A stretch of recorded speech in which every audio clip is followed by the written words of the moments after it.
جب مصیبت آئے تو کیا سمجھنا ہے؟ کیا یہ گناہوں کی سزا ہے؟ جواب ہے ہاں، ہو سکتا ہے گناہوں کی سزا، لیکن کیا ایسا بھی ہو سکتا ہے کہ ہماری زندگی میں گناہ تو ہے نہیں، اور اگر گناہ ہے ہم توبہ بھی کر رہے ہیں پھر بھی مصیبت آ گئی؟ کیا ایسا ہو سکتا ہے؟ جواب ہے یقیناً ایسا بھی ہوگا۔ کیا ہماری زندگی میں ایسی کوئی غلطی نہیں ہے جس غلطی کی بنا پر ہم سزا کے مستحق ہوں پھر اس کے بعد مصیبت آ سکتی ہے؟ جواب ہے لازماً آ سکتی ہے۔ اس کو اللہ تعالیٰ شان قرآن کریم میں فرماتے ہیں احسب الناس ان یترکوا ان یقولوا آمنا وهم لا یفتنون، لوگوں نے کیا سمجھ رکھا ہے؟ وہ کہیں گے ہم مومن ہیں اور اس وقت میں آزماؤں گا نہیں، میں طرح طرح کی آزمائشیں ڈالوں گا،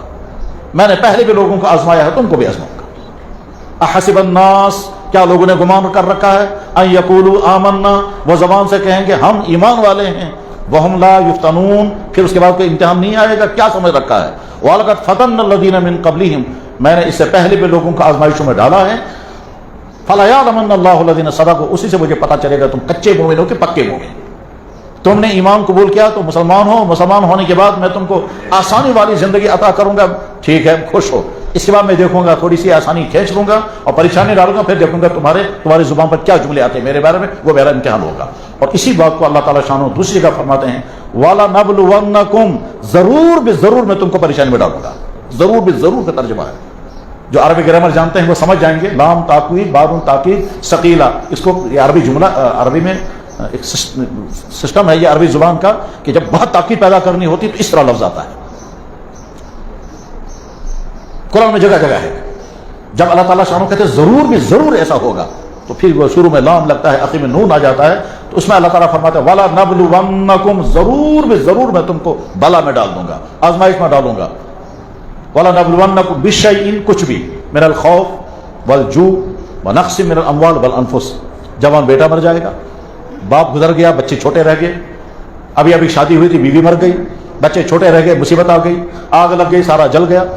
نقصان ہو گیا، لاس ہو گیا، لا علاج بیماری کا سامنا کرنا پڑ رہا ہے، اچانک بہت بڑا خرچہ ہو گیا، اور نہ جانے کچھ نہ کچھ مصیبت میں تمہیں ضرور ڈالوں گا، میں دیکھوں گا صبر کرو گے یا نہیں۔ پھر اگر اللہ تعالیٰ فرماتے ہیں اس مصیبت میں اگر تم نے صبر کیا تو بشر الصابرین، ان کو میری طرف سے بشارت۔ اگر ایک آدمی گناہ کی زندگی سے محفوظ ہے اور ہو جاتا ہے تو فوراً توبہ کر لیتا ہے، اس کے بعد اگر مصیبت آ گئی تو اس مصیبت آنے پر اس کو سمجھ جانا چاہیے اللہ مجھے آزما رہے ہیں، یہ اللہ مجھے آزما رہے ہیں، آزمانے میں مجھے اپنے آپ کو پاس کرنا ہے، مجھے اپنے آپ کو نہ اللہ سے بدظن مجھے اپنے آپ کو کرنا ہے اور نہ اللہ کے متعلق زبان سے غلط جملے بولنے ہیں، کیونکہ قرآن میں جگہ جگہ اللہ تعالیٰ فرماتا ہے میں تمہیں آزماؤں گا، اور اس آزمانے کی تفصیل اگر سمجھنی ہو تو پھر نبیوں کی ساری زندگی دیکھی جائے، اور سارے نبیوں کی نہیں تو کم سے کم جناب رسول اکرم صلی اللہ علیہ وسلم کی زندگی تو ہم سب کے سامنے ہے کہ مصیبت کی کوئی بھی قسم ایسی نہیں ہے جو آپ پر نہ آئی ہو، کوئی بھی قسم۔ فاقے وہ بھی لگے ہیں، چوٹیں بھی لگی ہیں، دشمنوں کے ہاتھوں سے بھی چوٹ لگی، اپنے ہاتھ سے بھی گر گئے، خود بھی چوٹ لگ گئی۔ پتا ہے کہ ایک مرتبہ جناب رسول اللہ صلی اللہ علیہ وسلم گھوڑے پر مدینہ شریف کے سارے شہر کا راؤنڈ لگا رہے تھے، بخاری میں حدیث ہے۔ پھر وہ ایک باغ کے اندر سے گزرے ہیں یہ دیکھنے کے لیے کہ اس باغ میں کوئی پریشانی تو نہیں ہے، وہ کچھ افواہ پھیل گئی تھی کہ مدینہ شریف میں کچھ حالات ناسازگار ہیں یا کچھ پریشانیوں کے حالات ہیں، تو اللہ کے نبی علیہ السلام نے فرمایا میں خود سارے مدینے کو چیک کروں گا۔ آپ نے گھوڑا منگوایا، ابو طلحہ انصاری کا، گھوڑے پر سوار ہوئے، پورے مدینے کے ہر محل لے کر گلی میں جا کر چیک کیا، کہیں کچھ نہیں، کے ساتھ میں فرمایا یہ باغ ہے اس میں بھی دیکھ لیتا ہوں۔ چاچا وہ گھوڑا جو ہے وہ دوڑا اور آگے چل کر کے آپ کا یہ سارا حصہ درخت کے ساتھ ٹکرا گیا اور ٹکرا کر کے نیچے گر گئے، اور یہاں سے لے کر یہاں تک سارا زخمی ہو گیا، اور 1 مہینے تک بیٹھ کر حضور نے نماز پڑھی اور مسجد میں بھی نہیں آ سکے، تو یہ چوٹ لگی ہے۔ دشمنوں نے جادو بھی کیا، دشمن عورت نے زہر بھی کھلایا، اس زہر کا اثر بھی حضور پر ہوا، بخاری میں ہی حدیث ہے۔ جناب رسول اللہ صلی اللہ علیہ وسلم فرماتے ہیں اخیر عمر میں جب آپ دنیا سے رخصت ہونے والے تھے